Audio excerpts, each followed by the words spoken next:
जय गुरुदेव। जय गुरुदेव चैनल नदवई। आज दिनांक 28 अप्रैल 2025 का दिन।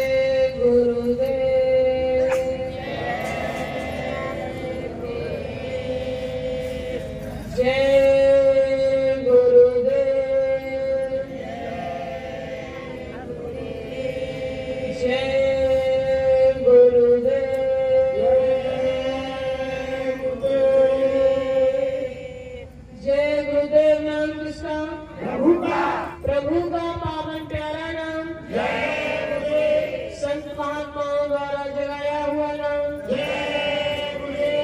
जीवात्माओं को परमात्मा से मिलाने वाला नाम, कलयुग का कल्याणकारी नाम। जय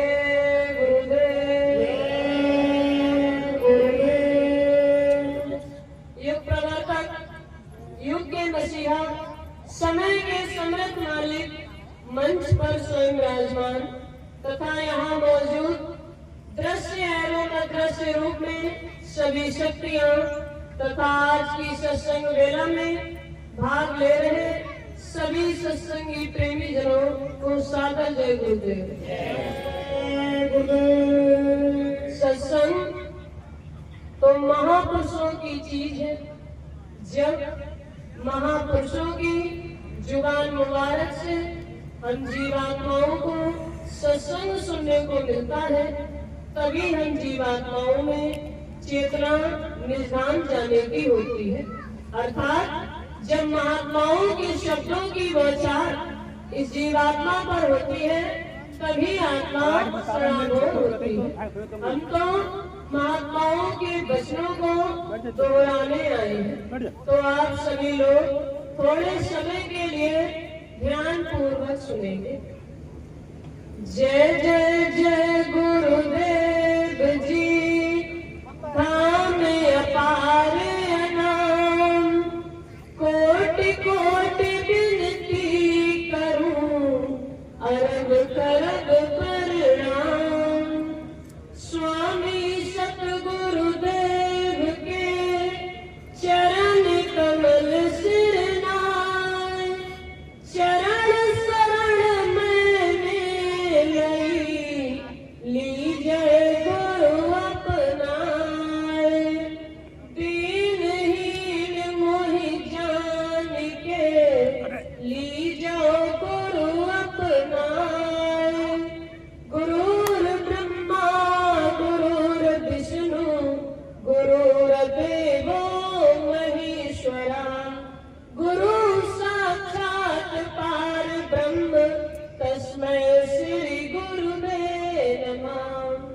ध्यान मूलम गुरु मूर्ति, पूजा मूलम गुरु चरण, मंत्र मूलम गुरु वाक्यम, मोक्ष मूलम गुरु कृपा। गुरु के सुमिरन मात्र से नासत विघ्न अनंत, तात सर्वारंभ में भावत है सब संत। गुरु बड़े गोविंद से गावत वेद पुराण, बिना दया गुरुदेव के मिलत नहीं भगवान। प्रथम गुरु को वंदना, पूजा मनाऊं गणेश, नमन करूं माता पिता को, मिलते रहे उपदेश। कलयुग में सतगुरु मेरे काटे सभी कलेश, मथुरा वाले गुरुदेव की सुन लो महिमा विशेष। जय गुरुदेव। जय गुरुदेव। सत्संग जीवन का सार है। इसी में आपको जीवन की वास्तविकता का पता चलेगा कि वास्तव में जीवन क्या है। हम जीवात्माओं को एक मानव शरीर का कोट पहनाकर एक निश्चित समय के लिए काल के बनाए हुए इस लोक में भेजा गया। तो क्यों इन जीवात्माओं को एक निश्चित समय के लिए काल के बनाए हुए इस लोक में भेजा गया।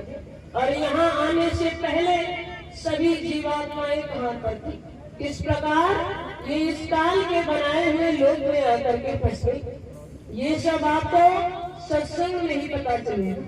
सत्संग एक ऐसा आध्यात्मिक विद्यालय है जहाँ पर आपको आध्यात्मिक ज्ञान की प्राप्ति होगी। आपके माता पिता, विद्यालय के शिक्षक आपको जीवन निर्वाह का ज्ञान तो दे सकते हैं कि किस प्रकार इस संसार में रहकर जीवन यापन करना है, लेकिन आपकी जीवात्मा का कल्याण कैसे होगा, ये किस प्रकार इस काल के बनाए हुए लोक से मुक्त हो सकेगी, ये सब ज्ञान वो आपको नहीं दे सकते। ये सब ज्ञान सत्संग में ही आपको मिलेगा। सत्य प्लस संग। सत्य अर्थात जो सत्य हो, और सत्य केवल प्रभु है। संग जिसका साक्षात्कार किया जाए, अर्थात जो प्रभु से साक्षात्कार करा दे, वही सत्संग है। सत्संग कोई नाच गाना बजाना नहीं, ये जीवात्मा का विषय है कि जीवात्मा यहाँ कैसे आई और किस प्रकार यहाँ से मुक्त हो सकती है। कहा जाता है कि सत्संग ही एकमात्र ऐसी गंगा है जिसमें स्नान करके आप अपने ज्यादा से ज्यादा पाप कर्मों का उतार कर सकते हैं। जो लोगों की मान्यताएं हैं कि गंगा में स्नान करने से पाप धुल जाते हैं, तो ऐसा नहीं है।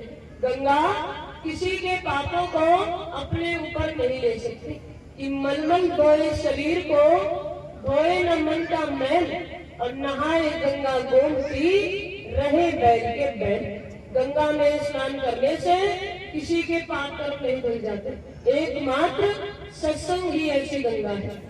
और कहा जाता है कि जो फल आपको सत्संग में मिलता है वह कहीं नहीं मिलेगा। चाहे कितने भी तीर्थ कराओ, कितने भी व्रत कर लो, कितने भी यज्ञ कर लो, कितनी भी तपस्याएं क्यों न कर लो, लेकिन जो फल आपको सत्संग में मिलता है वह कहीं नहीं मिलेगा। सत्संग में जाने से वैकुंठ की प्राप्ति होती है। आगे इतना खराब समय आ रहा कि महात्माओं ने कहा कि लाशों पे लाशों का होगा नजारा, और सुनते तो जाओ संदेशा हमारा। ऐसे कठिन समय से बचने के लिए पलटू साहब ने कहा कि दास पलटू कहे, बचेगा सोई जो दिन रात बैठ सत्संग में जाना, जिसने अपना ज्यादा से ज्यादा समय संत महात्माओं के सत्संग में दिया हो, वही आगे आने वाले कठिन समय से बच पाएगा। सत्संग ही जीवन को पवित्र और निर्मल बनाता है। बिना सत्संग के ज्ञान नहीं हो सकता।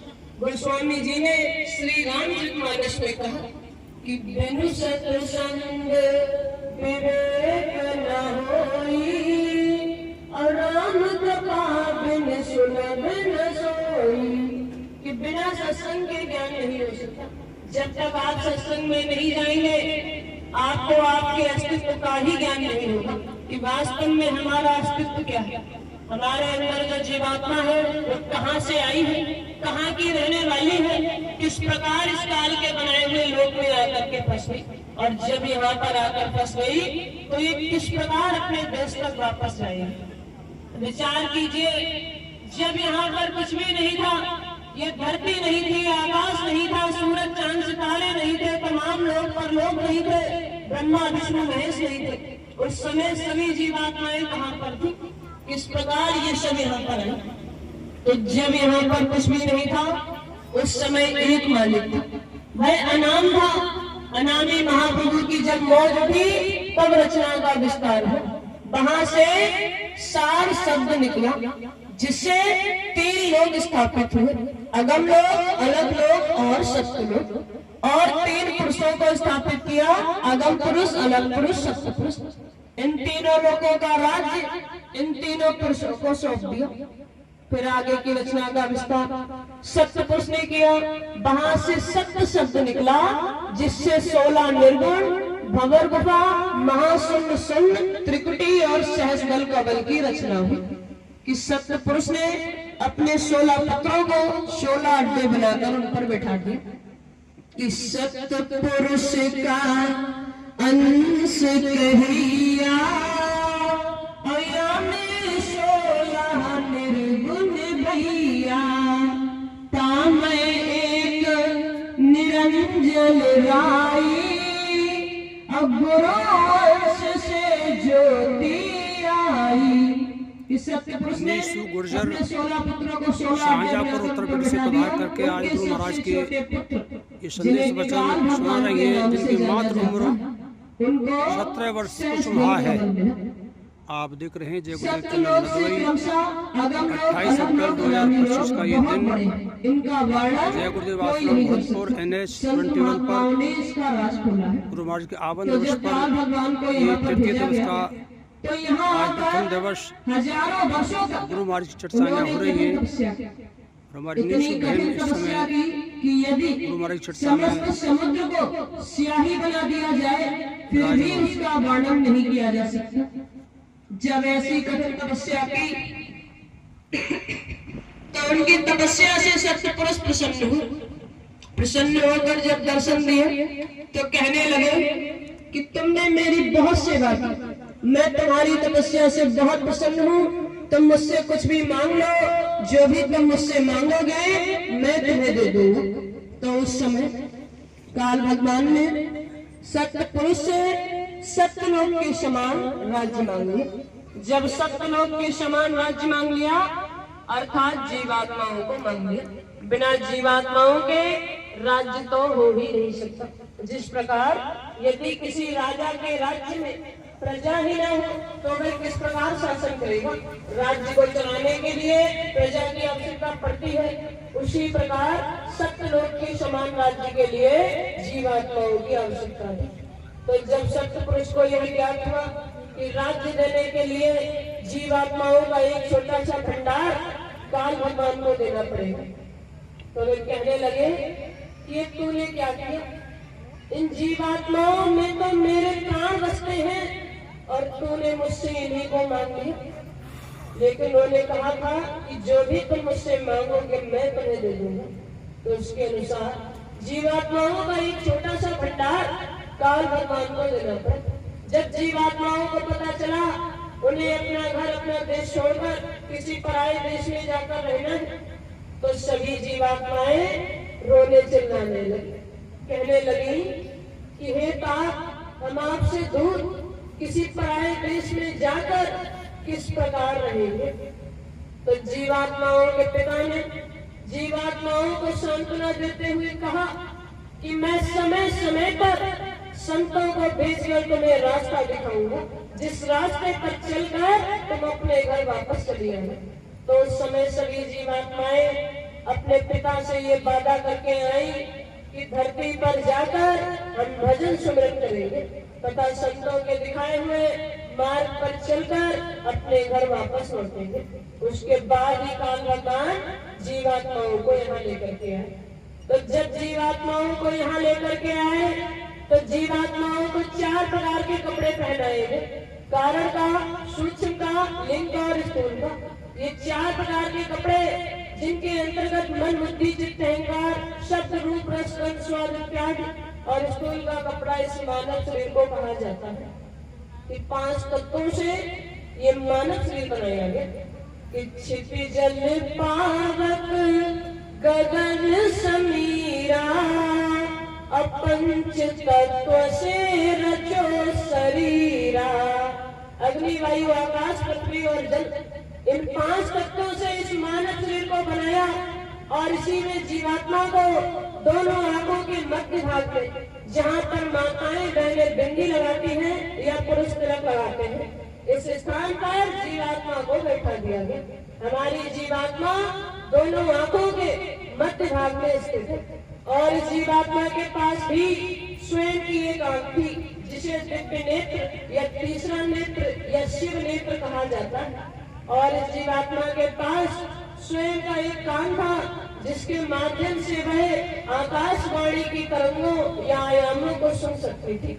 लेकिन जब जीवात्मा को ये मानव शरीर का खोल पहनाकर काल के बनाए हुए इस लोक में भेजा गया, तो यहाँ आने के बाद ये जीवात्माएं कर्म के बंधनों में बन गई। इस प्रकार बन गई कि कर्मों की गंदगी उस आंख और कान पर जमा हो गई, कि वो आंख और कान बंद हो गए, कर्मों की गंदगी जमा हो गई। और वह गंदगी अब जब तक साफ नहीं होगी जब तक आप सिमरन ध्यान भजन नहीं करते। तो इस प्रकार जीवात्माओं को यहाँ लेकर के आए। जब जीवात्माएं यहाँ पर आई तो उस समय सतयुग का समय था और सतयुग में ज्यादातर लोग ज्ञानी हुआ करते थे।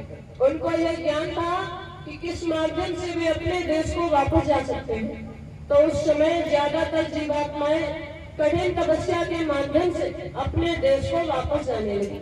जब काल भगवान ने देखा कि जीवात्माएं अपनी इच्छा से यहाँ से बाहर जा रही, तो उन्होंने सोचा कि यदि इस प्रकार धीरे धीरे सभी जीवात्माएं यहाँ से चली जाएं, तो मेरा राज्य किस प्रकार चलेगा।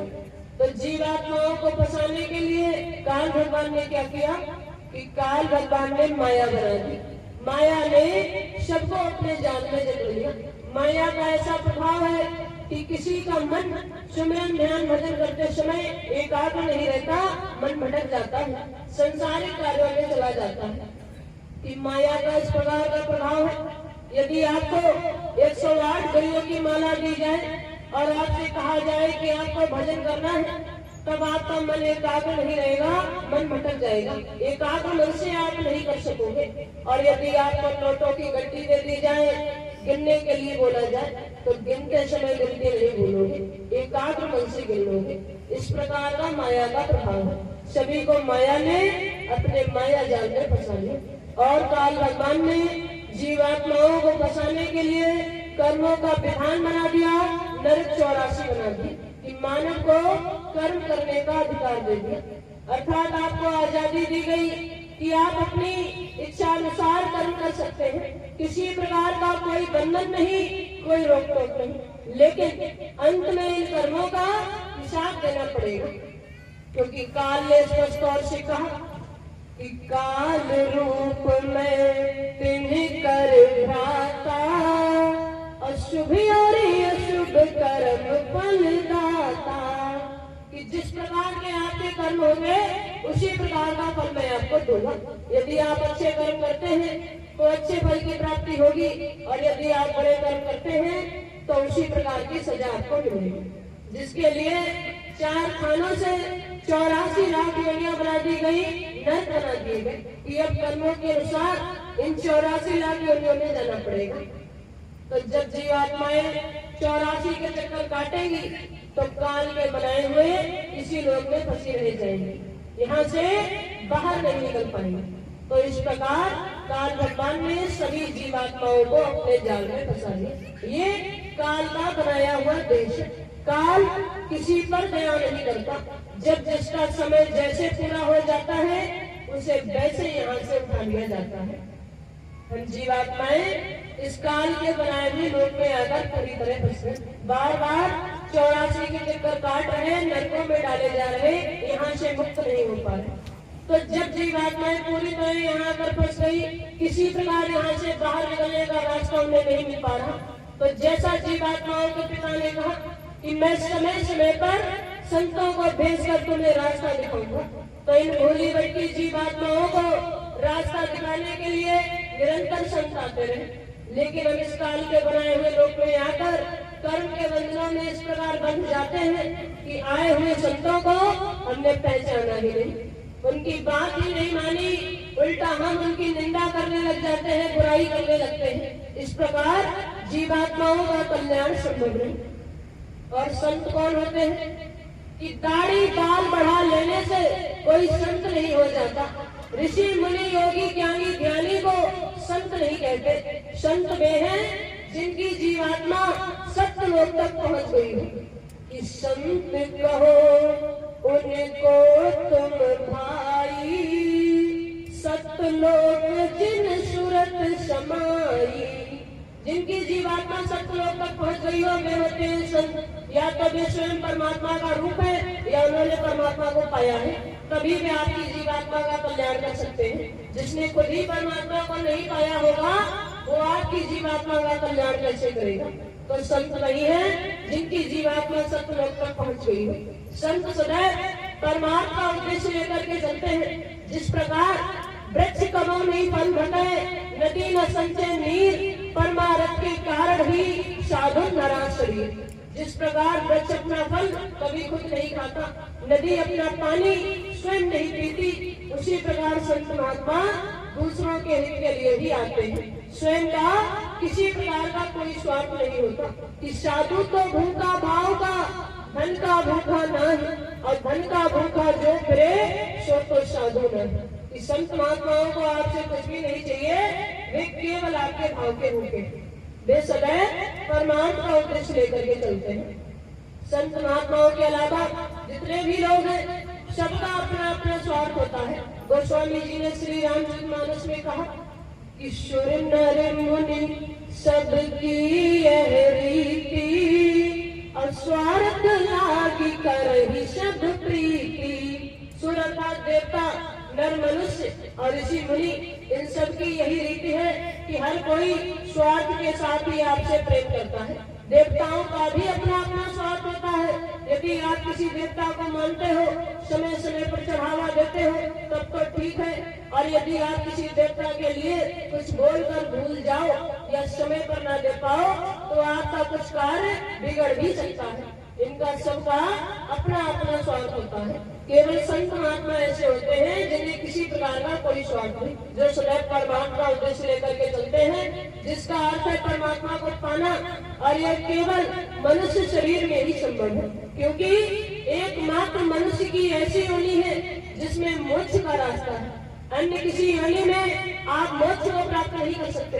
अन्य योनियों में आप केवल अपने कर्मों के अनुसार जाते हैं। एकमात्र मनुष्य की ऐसी योनि है, इसी में मोक्ष को और परमात्मा को पाया जा सकता है। ये मनुष्य शरीर उस परमात्मा का बनाया हुआ मंदिर है। जिन मंदिरों में आप पूजा करने जाते हो, वे मंदिर तो इंसान ने स्वयं बनाए, लेकिन ये मनुष्य शरीर उस परमात्मा का बनाया हुआ मंदिर है। कहा जाता है ये जिस्म खुदा की मस्जिद है, भगवान का मंदिर कहते हैं, क्यों ढूंढे पत्थर पानी में, भगवान इसी में रहते हैं। यह मनुष्य शरीर ही खुदा की बनाई हुई मस्जिद या भगवान का बनाया हुआ मंदिर है। इसी में आपको परमात्मा मिलेगा। परमात्मा को खोजने के लिए इधर उधर जाने की आवश्यकता नहीं कि लोग चारों धामों की यात्रा करने जाते हैं, चारों दिशाओं में, पहाड़ों में, गुफाओं में, नदियों में परमात्मा को खोजते हैं। पत्थर की पूजा करते हैं कि हमें परमात्मा मिल जाएगा। यदि पाहन पूजे हरि मिले तो मैं पूजूं पहाड़, और यासी तो चक्की भली पीस खाए संसार। अर्थात यदि पत्थर की पूजा करने से परमात्मा मिल जाए तो मैं पूरे पहाड़ की भी पूजा करूं, और ना मिले तो उससे अच्छा पत्थर की बनी हुई चक्की है जिसके माध्यम से सारा संसार आटा पीसकर खाता है। तो परमात्मा आपको यहाँ कहीं नहीं मिलेगा, इसी मनुष्य शरीर में मिलेगा। जिसने भी परमात्मा को पाया इसी शरीर में पाया, और मृत्यु से पूर्व जीते जी पाया। मरने से पहले जीते जी परमात्मा इसी शरीर में मिले। इसी शरीर को देव दुर्लभ कहा गया कि देवताओं के लिए भी दुर्लभ है।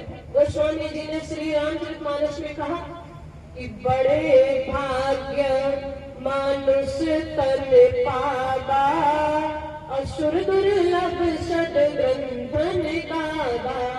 ये बहुत ही भाग्य से ये मनुष्य का शरीर मिला है, ये देवताओं के लिए भी दुर्लभ है। देवता भी इसे पाने के लिए तरस रहे हैं, लेकिन उन्हें भी ये नहीं मिला। आपको हमें मिला है, हम और आप इसके महत्व को नहीं समझ रहे। इसे व्यर्थ के कार्यों में, खाने पीने में, सोने में, लड़ाई झगड़ा करने में, निंदा बुराई करने में इसे व्यर्थ किए जा रहे हैं। कि 5 घड़ी कर्म किया, 3 घड़ी सोए, एको घड़ी ना भजन किया तो मुक्ति कहाँ से हुई। इस मनुष्य शरीर को व्यर्थ के कार्यों में गवाए जा रहे हैं। जब ये आपसे चला जाएगा तब समझ में आएगा कि हमने क्या खो दिया, कि 184 ढूंढ के जन्म मिला इंसान का। जब कहीं आपके कर्मों का शुभ संचय होता है तब जाकर कहीं परमात्मा की कृपा से ये निरंतर मिलता है। ये सभी योनियों में सर्वश्रेष्ठ है। इसी में आप परमात्मा को प्राप्त कर सकते हैं। और वर्तमान में परमात्मा प्राप्ति का साधन सबसे सरल बताया गया। पहले क्या था कि जैसे युग थे वैसा योग था। जब सतयुग का समय था तो उस समय व्यक्ति की उम्र 1,00,000 वर्ष की हुआ करती थी। उस समय लोगों को हजारों वर्षों तक कठिन तपस्या करनी पड़ी, तब जाकर कहीं उन्होंने परमात्मा को पाया। गोस्वामी जी ने श्री रामचरितमानस के उत्तर कांड में वर्णित किया कि सतयुग योगी सब विज्ञानी, अब करी हरि ध्यान तरहि भव प्राणी। कि सतयुग के समय में ज्यादातर लोग ज्ञानी हुआ करते थे। उनको यह ज्ञान था कि किस माध्यम से वे अपने देश को वापस जा सकते हैं। तो उस समय जीवात्माओं को हजारों वर्षों तक कठिन तपस्या करनी पड़ी, तब जाकर के उन्होंने परमात्मा को पाया। जब सतयुग गया उसके बाद त्रेतायुग आरंभ हुआ।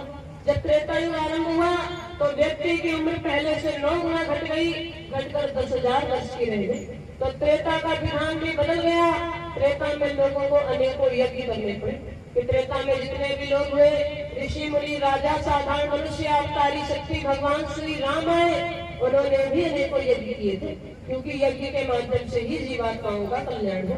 गोस्वामी जी ने श्री रामचरितमानस के उत्तरकांड में वर्णित किया कि त्रेता विविध यज्ञ नर करहि, अप्रभु ही समर्पित कर्म भव तरहि। त्रेता में लोग अनेकों यज्ञ किया करते थे। जब त्रेता गया उसके बाद द्वापर युग आरंभ हुआ। तो जब द्वापर युग आरंभ हुआ तो फिर से व्यक्ति की उम्र 9 गुना घट गई, घटकर 1,000 वर्ष की रह गई। तो द्वापर का विधान भी बदल गया। द्वापर में एक ऋषि हुए थे वेद व्यास जी। उन्होंने जब अपनी तपस्या से परमात्मा को पाया, परमात्मा को देखा, तो परमात्मा के स्वरूप की एक मूर्ति बनाई। ये सोचकर मूर्ति बनाई कि जब लोग इसे बार बार देखेंगे तो परमात्मा का स्वरूप लोगों के अंतर में समझ जाएगा। और जब स्वरूप अंतर में समाया होगा तो सुमिरन ध्यान भजन करते समय आसानी होगी, मन एकाग्र रहेगा, मन भटकेगा नहीं। ऐसा विचार करके उस समय वेद व्यास जी ने मूर्ति बनाई। तो द्वापर का ये विधान बन गया, लोग मूर्ति के सम्मुख बैठकर ध्यान लगाते थे। इसी माध्यम से द्वापर में जीवात्माओं का कल्याण हुआ। गोस्वामी जी ने श्री रामचरितमानस के उत्तरकांड में वर्णित किया कि द्वापर करे रघुपति पद पूजा, अनर भगत तरहि उपाय न दूजा। यही एकमात्र उपाय था, लोग मूर्ति के सम्मुख बैठकर ध्यान लगाते थे। तो ये मूर्ति पूजा द्वापर से आरंभ हुई, जो आज भी चली आ रही। ये द्वापर का विधान था। फिर द्वापर गया, उसके बाद कलयुग आया और वर्तमान में कलयुग ही चल रहा। तो जब कलयुग आरंभ हुआ तो फिर से व्यक्ति की उम्र 9 गुना घट गई, अब घटकर 100 वर्ष की रह गई।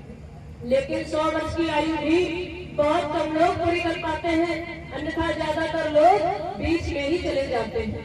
कि जिस देश का राजा पापी हो उस देश में अनरत होते हैं, और पिता के सामने पुत्र मरे, पिता बैठकर रोते हैं। इस प्रकार की स्थिति आ गई, ज्यादातर लोग बीच में ही चले जाते हैं। 100 वर्ष की आयु बहुत कम लोग पूरी कर पाते हैं। तो जब ऐसा समय आ गया तो हर युग की तरह कलयुग का विधान भी बदल गया। गोस्वामी जी ने कहा कि कलयुग समय नहीं आन युग, जो नर कर विश्वास।